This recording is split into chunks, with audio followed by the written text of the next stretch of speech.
Good afternoon and welcome to the concluding panel of this year's conference, Greater and Better EU 20 Years from Thessaloniki Summit. Is it greater? Yes, it is. 13 new members joined since 2003, one old one left. Is it better? And what about Western Balkans, still in the waiting room? And who is to blame? Perhaps all of the involving parties. Speakers of this panel are His Excellency Emanuele Giaufret, Ambassador and Head of the Delegation of European Union to the Republic of Serbia, Jovana Marović, former Deputy Prime Minister and Minister of European Affairs, Republic of Montenegro, Tetyana Kovtun, Executive Director of the Reforms Delivery Office, Cabinet of Ministers of Ukraine, Vladimir Međak, from European Movement in Serbia, and this panel will be moderated by Milica, Delević, Director for Governance and Political Affairs, European Bank for Reconstruction and Development. Ms. Marović will join us online. Please, the floor is yours.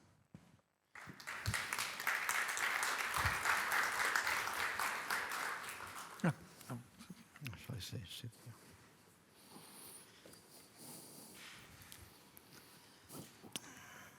Good evening, everybody. I have to say that I'm surprised by the level of enthusiasm to discuss European integration Friday evening, 6 p.m., which is already a positive enough sign for us involved in this discussion and for people involved in this process.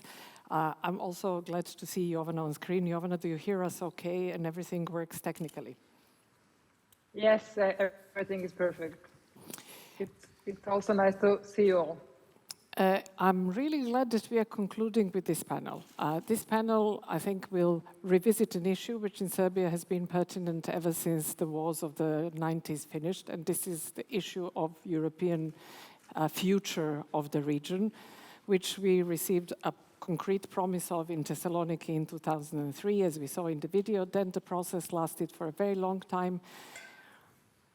Both us and the European Union appear to have lost enthusiasm to continue with it. And then with the Russian war of aggression against Ukraine, enlarging the European Union gave new meaning, purpose, and new urgency.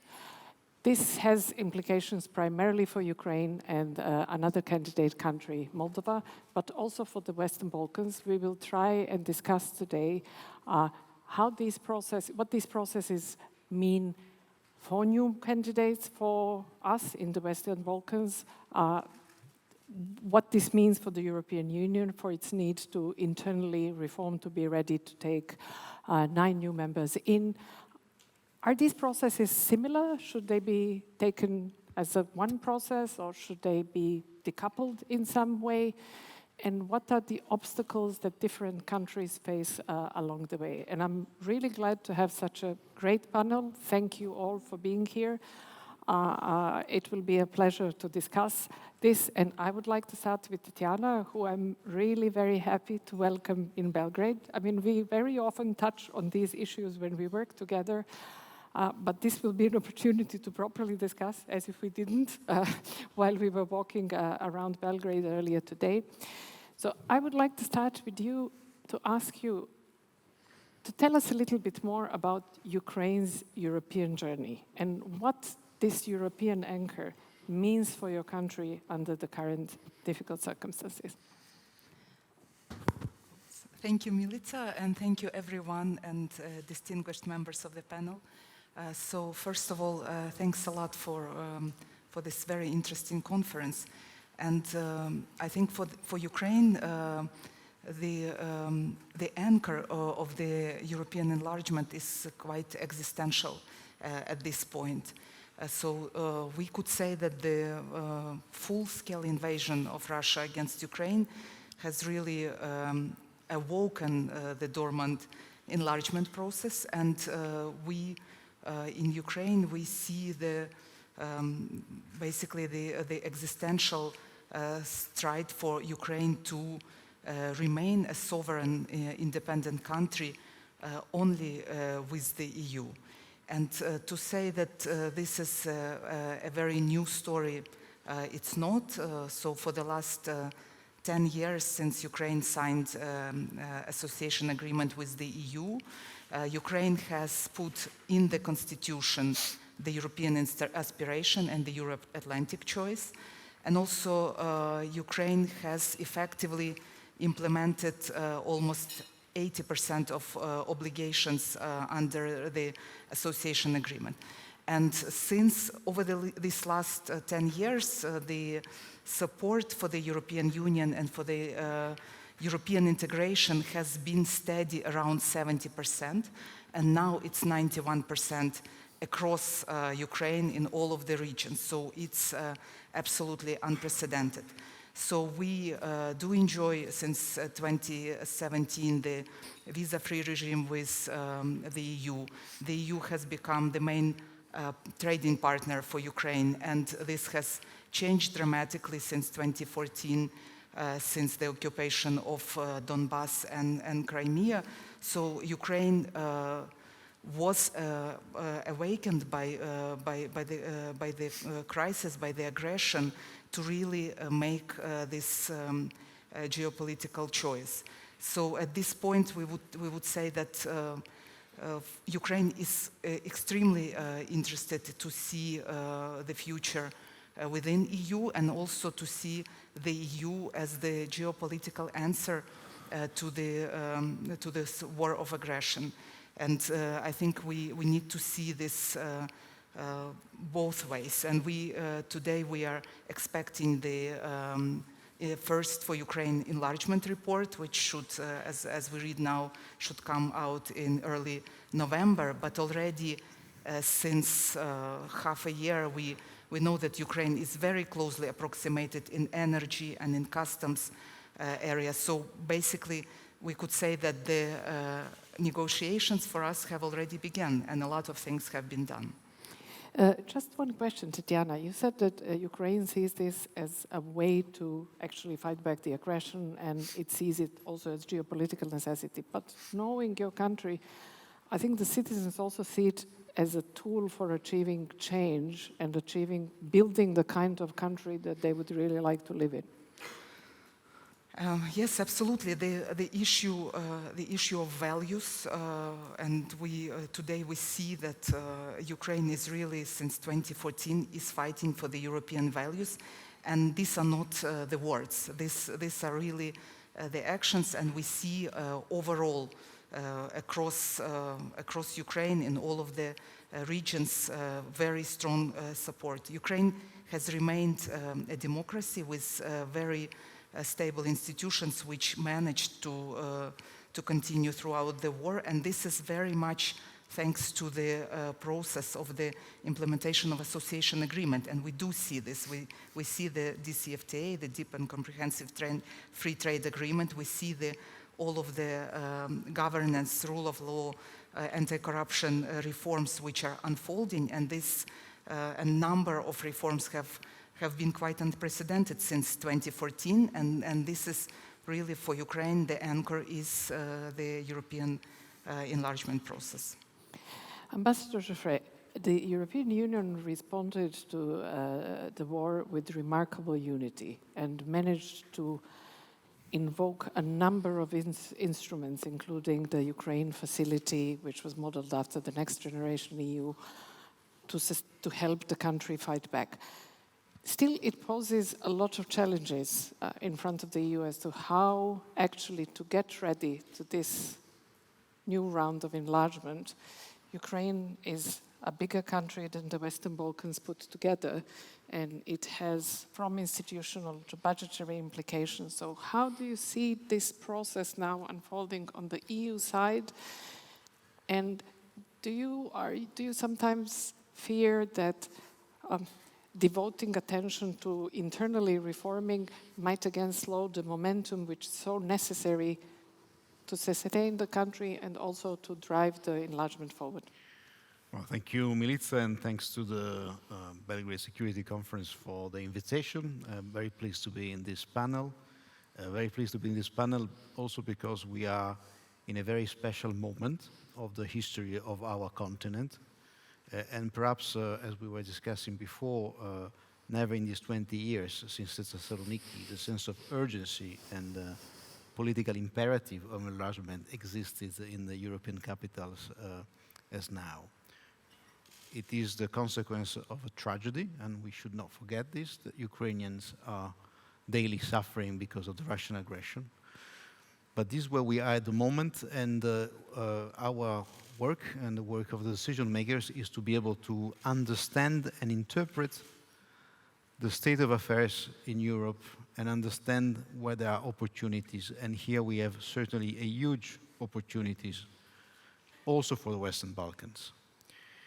And I would say that the difficulties that you refer to, also the challenges that exist in adapting the Union to becoming a larger Union, of course they exist.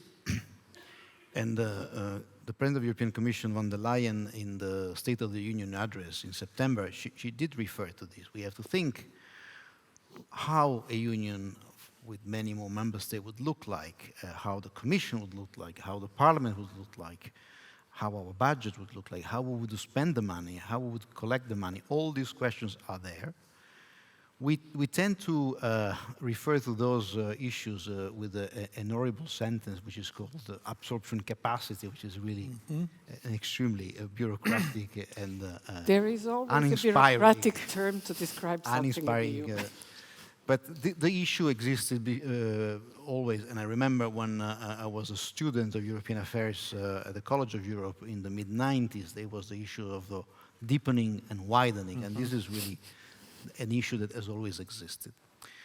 What we see now is that this discussion is actually taking place.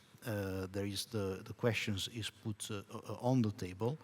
There's also an understanding that one cannot block the other. The two processes need to proceed in parallel, and I think this is the message that we received in Grenada, that the President of the European Council has sketched out very eloquently not long ago in Brno. The two issues need to go in parallel because they will be self-reinforcing. The quicker the candidate country shows determination in making reforms, because the process will remain a merit-based process, the quicker internal reforms pace will pick up, and vice versa. The more we are able to prepare for a wider union, the quicker the member state, the candidate country will see the opportunity exists. What is important is not to lose sight of the objective of enlargement. It is on one hand a geostrategic decision to make the European Union stronger. We want to make the European Union more resilient, able to navigate in the current war disorders, to strengthen European sovereignty, and I have no doubt that the candidate country can bring very much to the table because of the people, first of all, the energy they bring, the economy, etc. But also the enlargement is about people. There's a human being-centered approach. It's about providing individuals a better life in terms of rule of law, in terms of environmental standards, in terms of transparency, in terms of access to information, etc. And we need to keep these two aspects of enlargement very much present as we proceed both internally and externally towards this objective, with the understanding that we will achieve this if citizens understand, decision makers and citizens understand the specific moment in which we live. In Ukraine, certainly the enthusiasm is large, is important. In the Western Balkans, there is a different approach. Sometimes the many years of negotiations have induced a certain frustration. And certainly this has to change. We need to regenerate the same type of support that we certainly see in the recently adopted candidate country. Thank you very much. This provides a very nice segue to something that I anyway wanted to discuss with Jovana and Vlada. I'll start with Jovana. Jovana, ladies first. While it's great to have you online, I hope that we'll see you in Belgrade soon. From where you sit, what would you say? Do citizens of different countries in Western Balkans believe that the process is now for real and that there is a new momentum? Do they think that finally we can move ahead?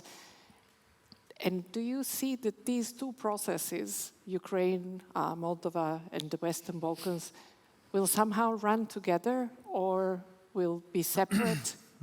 How do you see this new situation from the Western Balkans perspective? Thank you, Milica. Since I said that I would come into Belgrade once when the government has changed, I also hope that I will come soon.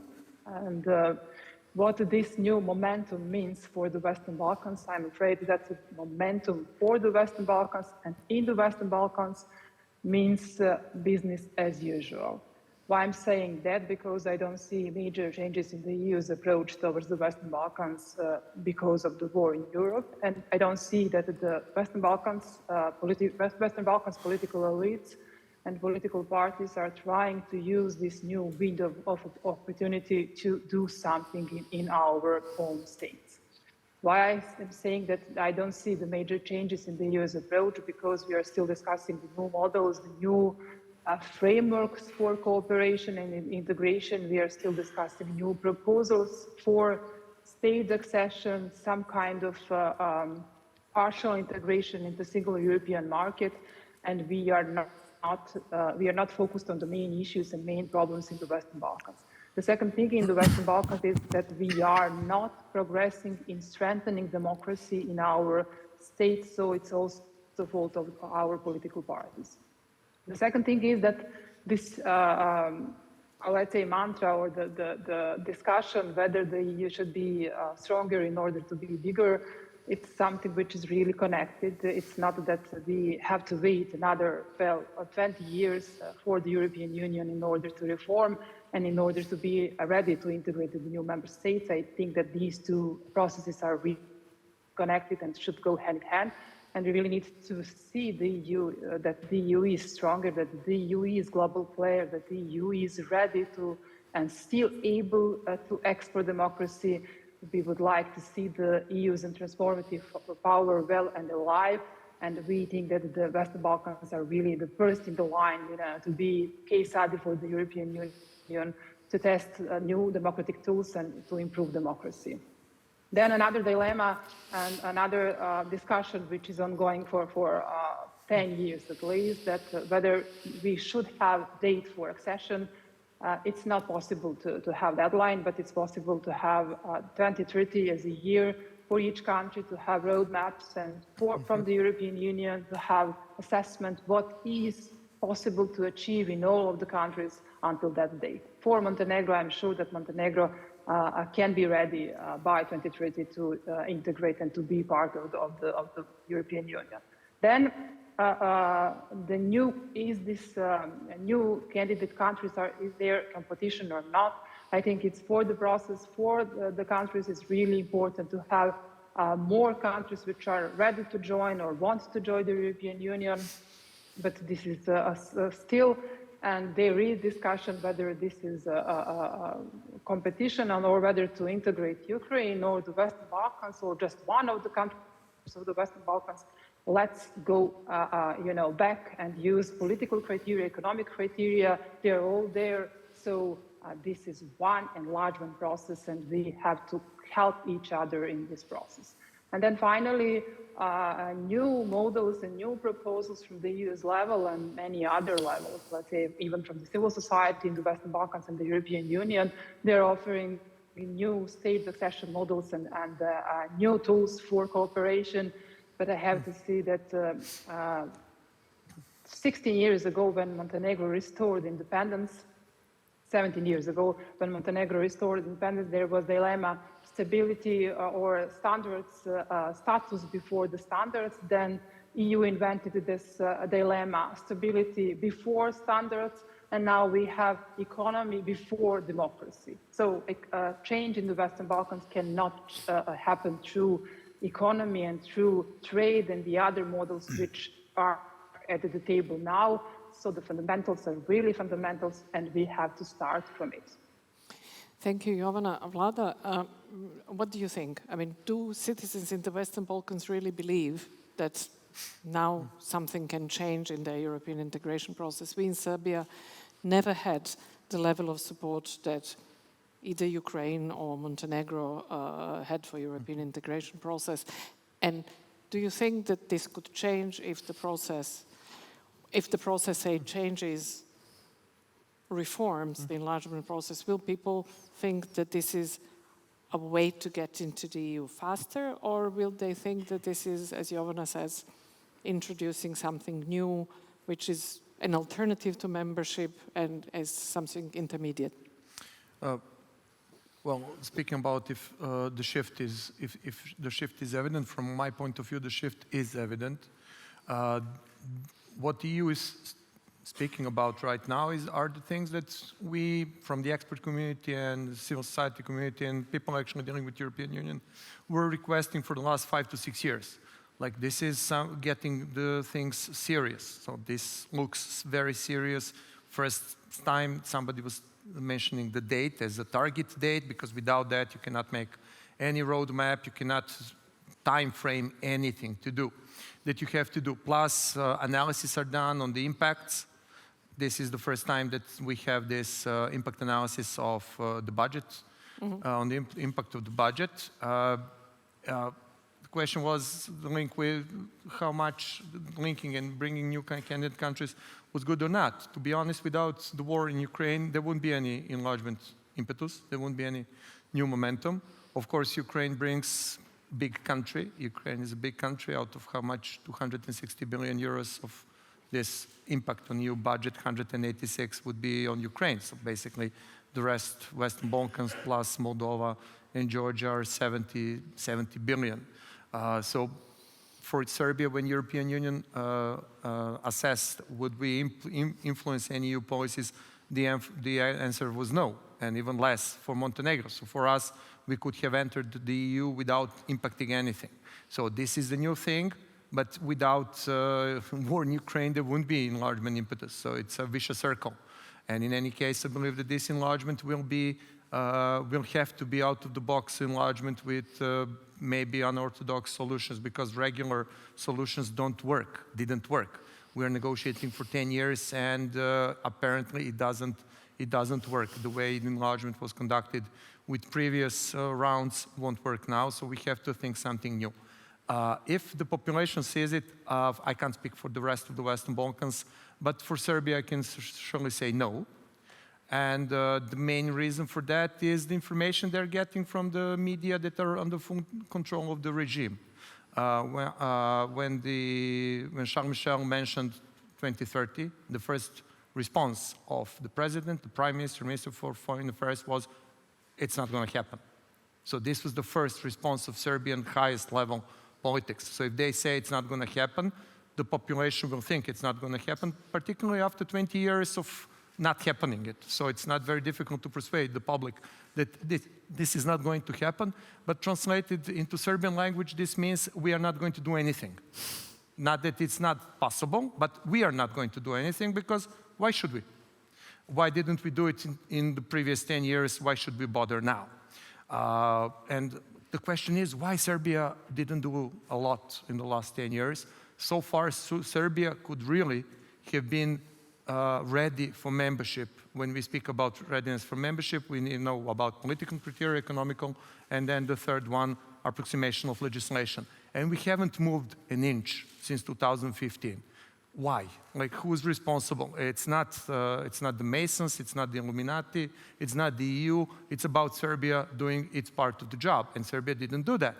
And currently we have the general brainwashing system of for the population, when the notion that EU doesn't want us, that we do not belong there, EU values are imposed on us, we can go join BRICS. This is the novelty, because now Russia is not an option anymore. And then it's China. We are currently negotiating free trade agreement with China.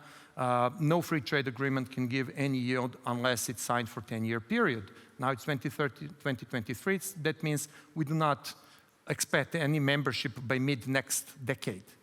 On the other hand, this free trade agreement wouldn't have any real reason, or it is a hit-and-run tactics for one-time job to make it legal. I cannot decipher from this point of view.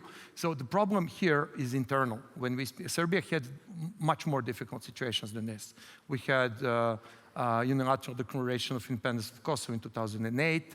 We had clashes in 2011, and public support was never this low. That means it doesn't matter what happens, it matters what the public is told. And we have complete control of the media, and with this complete control of media, there is only one source of information, and this comes from the government. So what the population thinks about this is what the government wants them to think about this. We will speak about the values. I'm very grateful that you mentioned values. And when we speak about Article 2, like who can join the EU, I will read it. Countries that can respect human dignity, freedom, democracy, equality, rule of law, tolerance, pluralism, justice, solidarity, equality in men and women.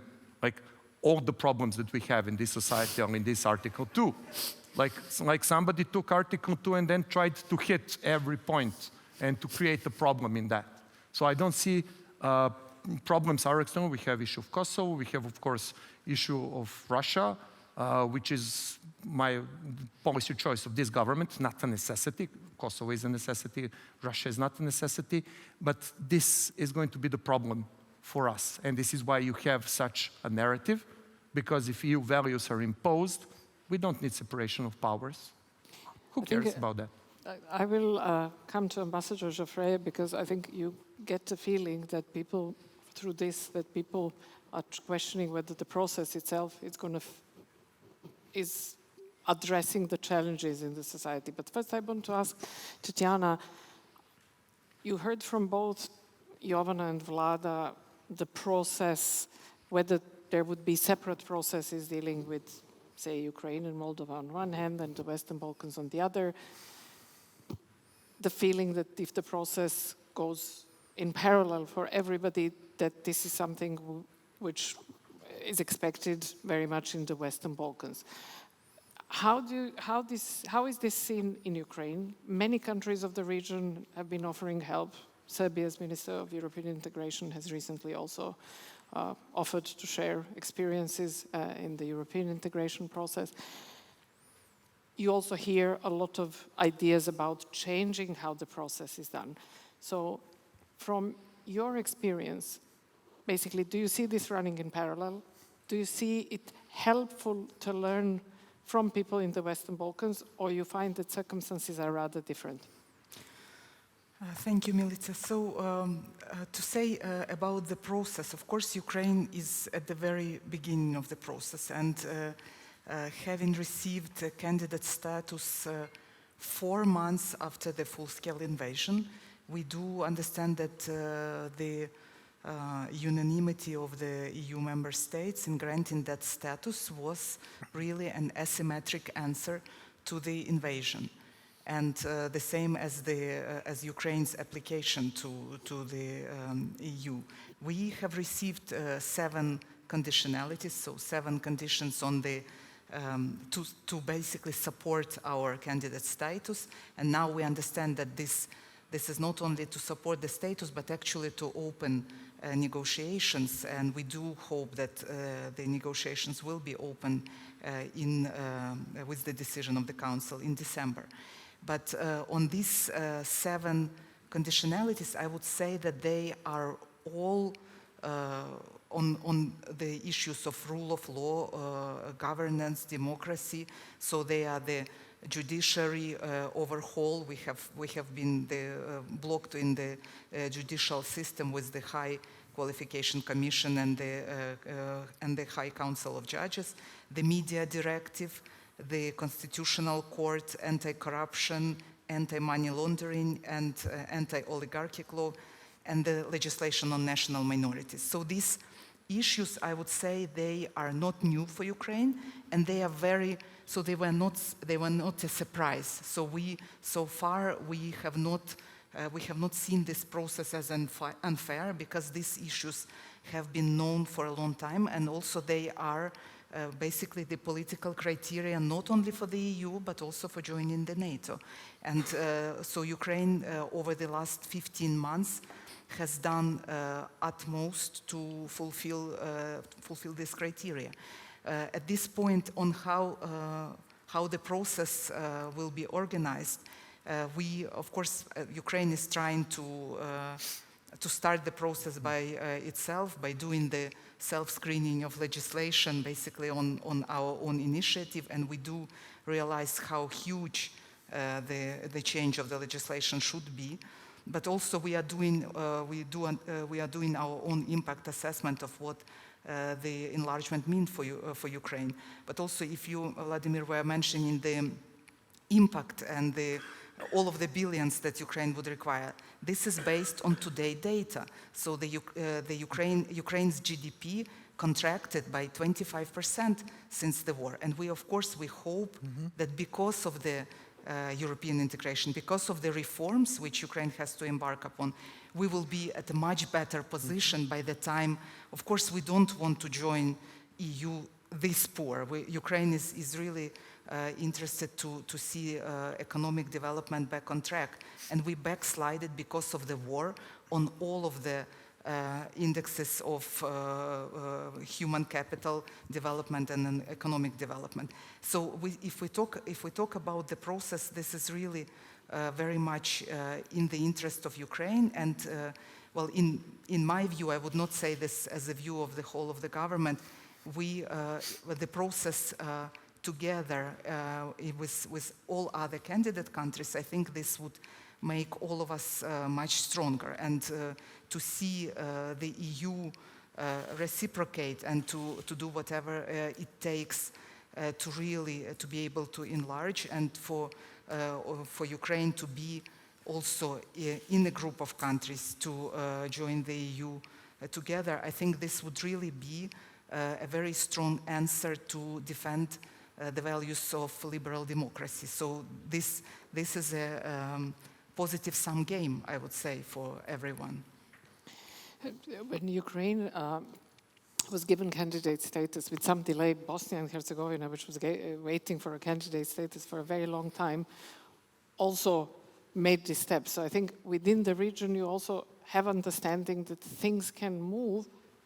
However, whether you have sufficiently strong feeling that the process delivers change that we want to see, and it will happen fast enough for me to feel this difference. I think this is probably something for, that differs in different countries and that we can discuss.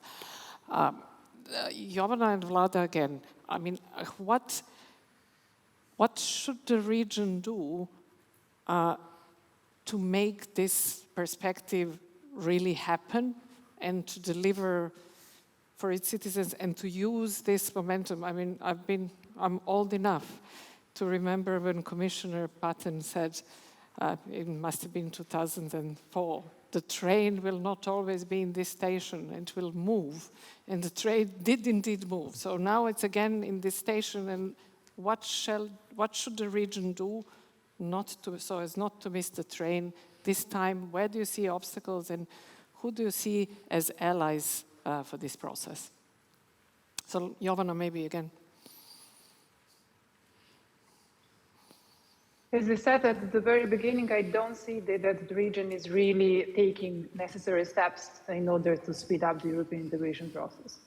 And my impression comes from my recent experience in the government of Montenegro. First of all, we were there, the government was formed immediately after the war broken, and then the messages from Brussels were that they really need successful story in the Western Balkans, that Montenegro is really the most advanced country in the Western Balkans when it comes to the European integration process, and this is really true.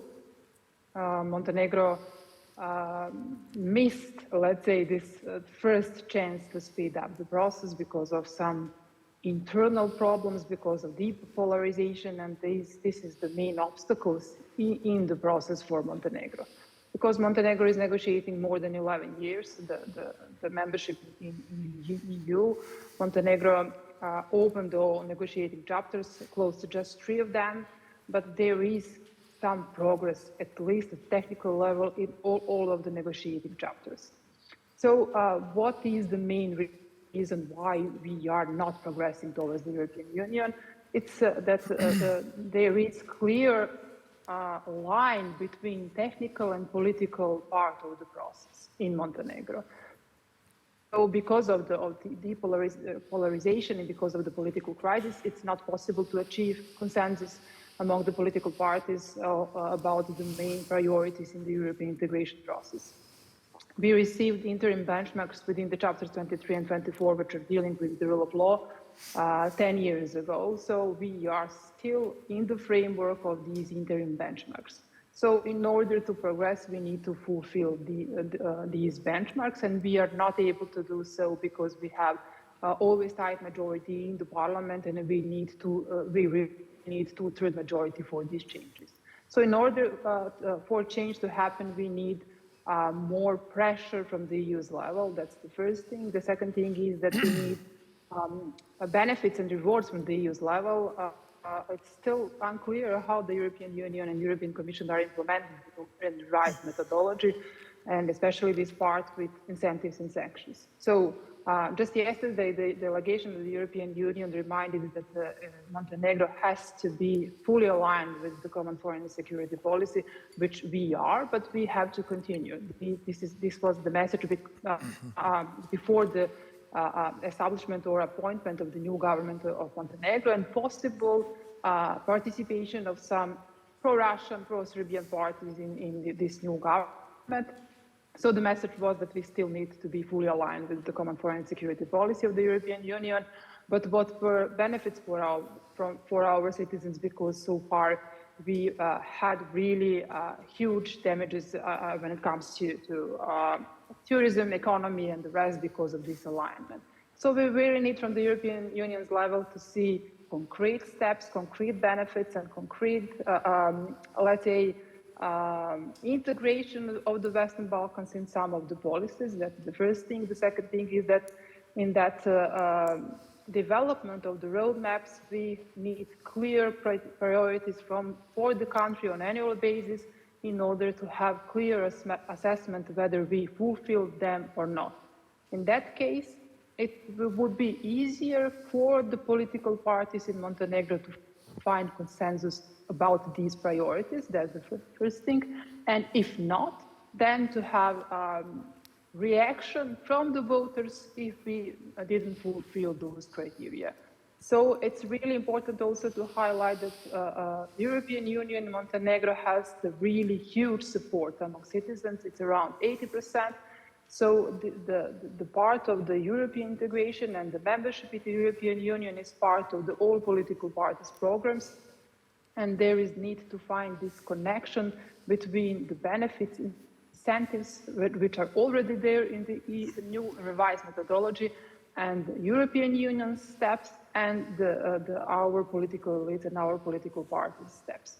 So we need to see something more radical from discussing new methodologies, new proposals, new, let's say, staged accession models. So we really need something concrete from the European Union's level.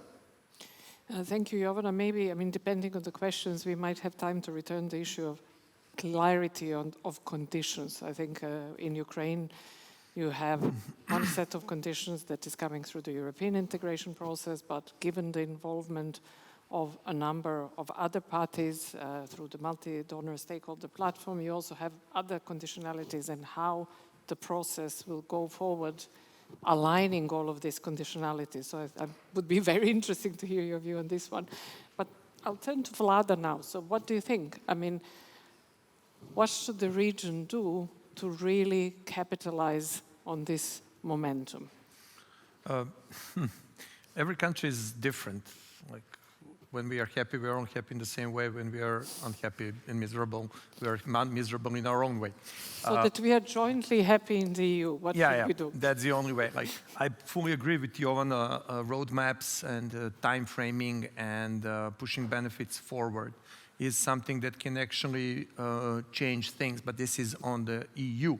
However, in order to enjoy those benefits, we have to do our part of the work. When we were lifting visas in 2009, we had 3 years of very hard work here in the country to transform the system. Like, changing who guards the border, like the army or the police. That was a huge effort.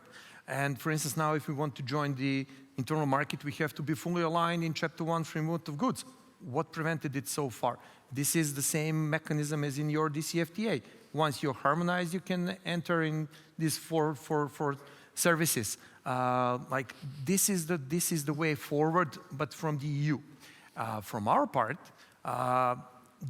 Franco-German paper, this famous paper that was published a few days ago, that I fully agree with. Like this is nothing new, nothing spectacular, but they made it in a real good sequence of steps.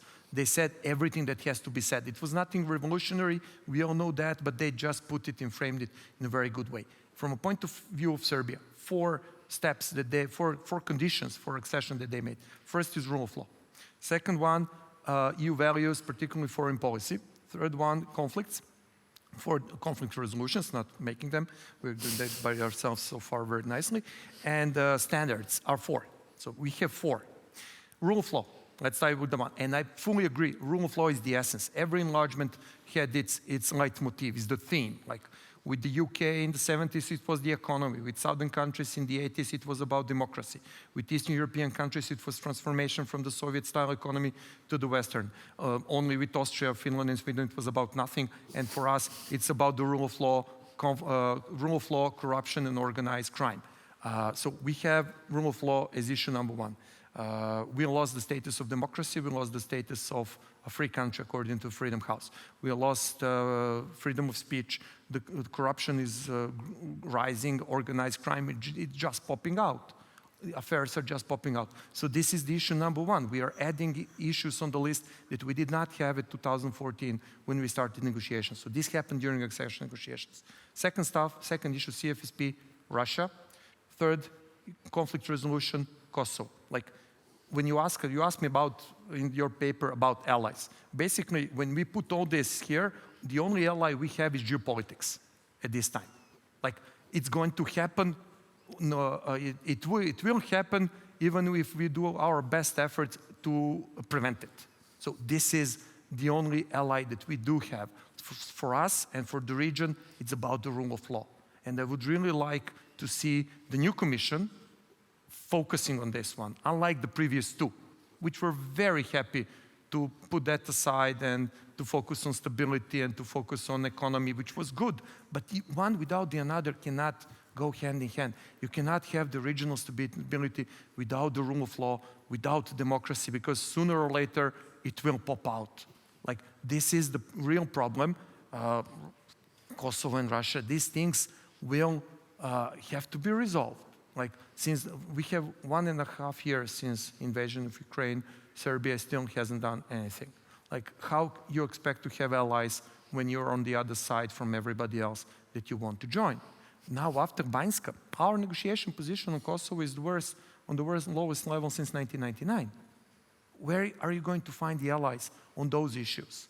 If Serbia has done what it should have been done, particularly in the rule of law, since 2014, and we were stable democracy, which we could have been, these issues would be either settled by themselves, like Russia, it would not be an issue, or Kosovo would be much easier for us to solve it as a full-fledged democracy, rather than to be showed how in Kosovo you can change the government on elections, how free elections can be held. So we are being taught the lesson that we learned 20 years ago. So when you see this, for me, push from the EU is step number 1.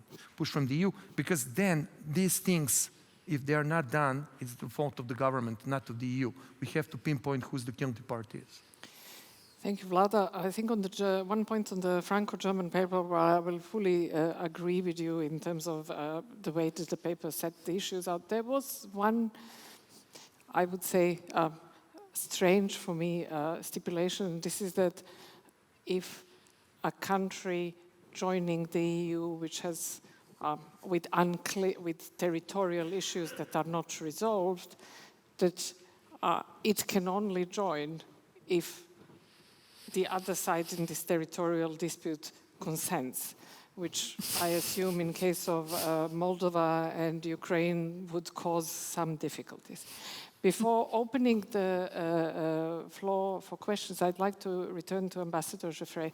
So having heard Vlada and Jovana, do you agree that this is what the region should do? But I think also some ideas as for what the EU should do.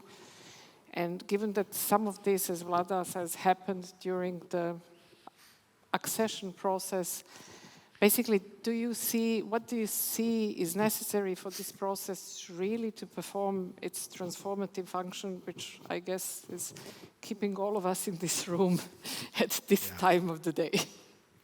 Well, I think first of all we have to start from the basic. To join the European Union is a free choice of countries.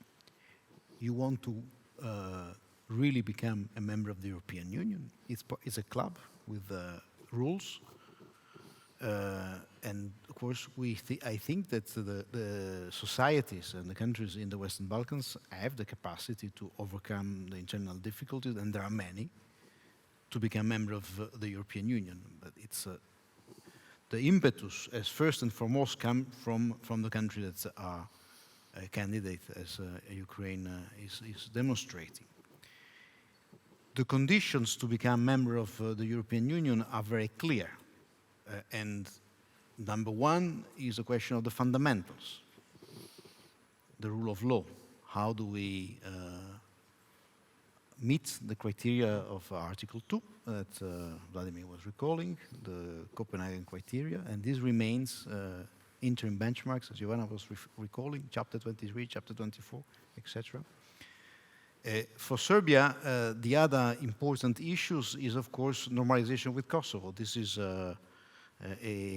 from the very beginning, a key aspect that determines the speed of the accession process. And here we've seen in the last years things going up and down. It's difficult because it's an issue which is not only in the hands of Belgrade, but there's another partner at the table that you need to bring as well, Pristina. And here we've seen, first of all, the agreement on this agreement on the path towards normalization, the implementation annex, and then a sudden escalations of tensions and violence on the 29th of May with the attacks to the KFOR soldiers, and a number of unilateral actions taken by Pristina, which led to the adoption of measures to Pristina to try to de-escalate. And then we had on the 24th of September the Banjska event that, of course, raised enormous concerns for the nature of the event and the broad expectation that there is a thorough investigation and those that are responsible for these acts face justice, and the need to de-escalate again. And we've seen the decrease of the military build-up close to Kosovo, which is we welcome very much. Also, we need to go back to the political process because this is a political issue that will require a political solution. So certainly, today we've seen that the Srpska list is ready to go to elections, local elections. Again, another positive step. We need to continue in this direction. We need to return to the dialogue, and this is the second indispensable way forward. And then, thirdly, is the question of what we call common foreign security policy, which was always a condition, but certainly after the Russian aggression against Ukraine and the fact that foreign policy and defense policy have become central in the thoughts of member states of the European Union, this element has acquired a different type of importance, and we would like to see Serbia to align with all the CFSP measures, including restrictive measures vis-à-vis Russia and others. So these are the conditions that are basically all the same. We've invested quite a bit of political capital, and now we also are trying to design a new way of making this process closer to the citizens, and this is the idea of the growth plan. And by integrating the Western Balkans into the single market, even before membership, we try to bring back to the table what the visa liberalization brought 15 years ago and generated a lot of support in Serbia.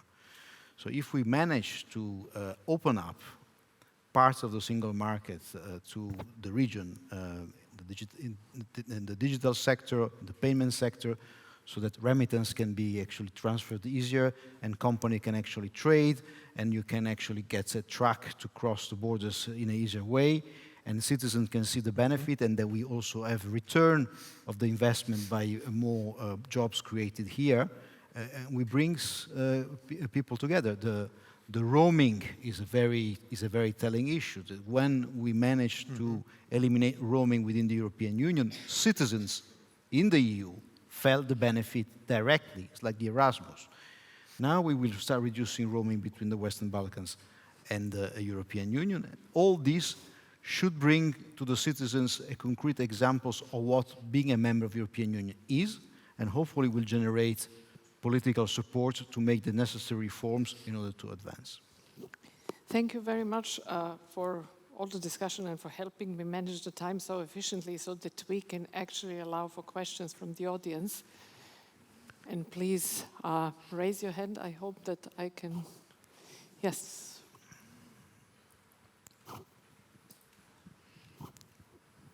Okay, it's one here and two here. Thank you very much. Tomasz Żonaczek from the Polish Institute of International Affairs. It's really hard not to agree with the diagnosis put by Mr. Međak that there is basically no political will in Serbia to integrate with the Union, and if it is so, then any discussion about the methodology, whether to be a member in 75% or 60% or how to change the dates every 5 years is more or less pointless.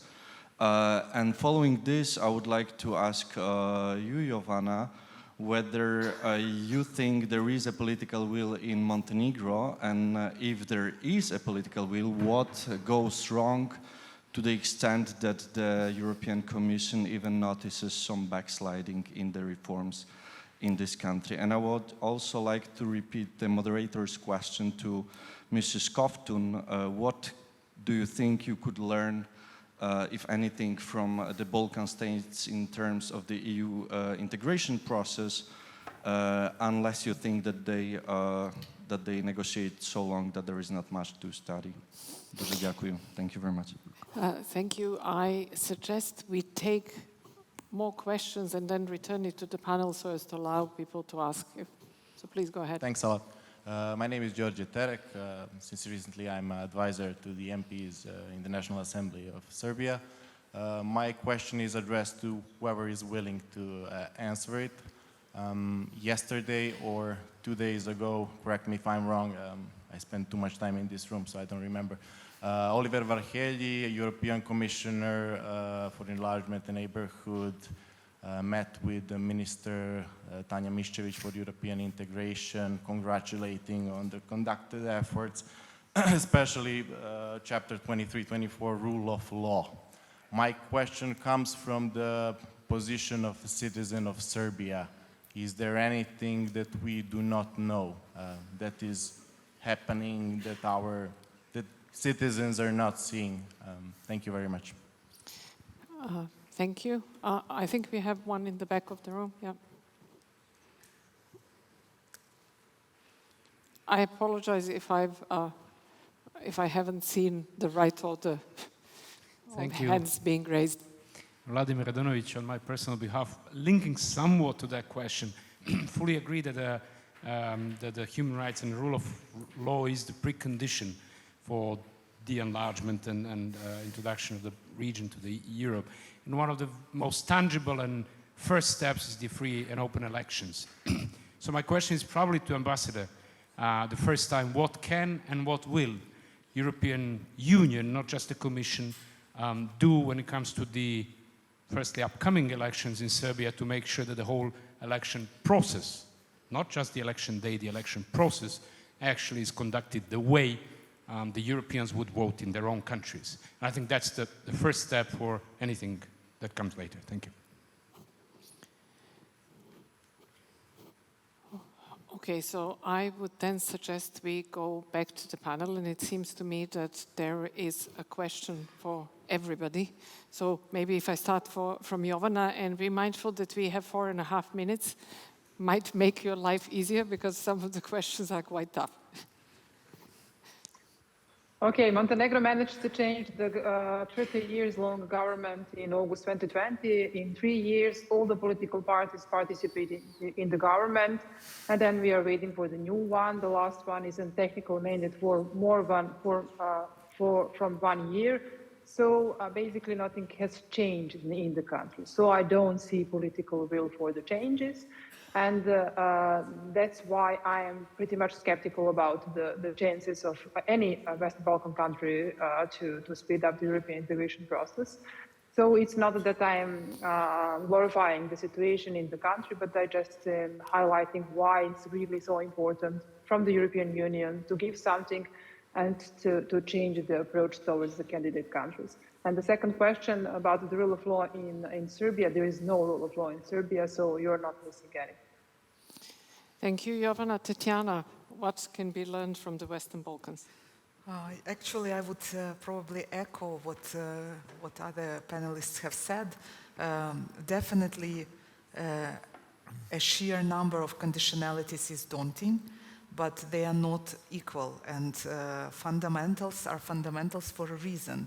And I think some things really should not backslide, and we should get it right. And Ukraine has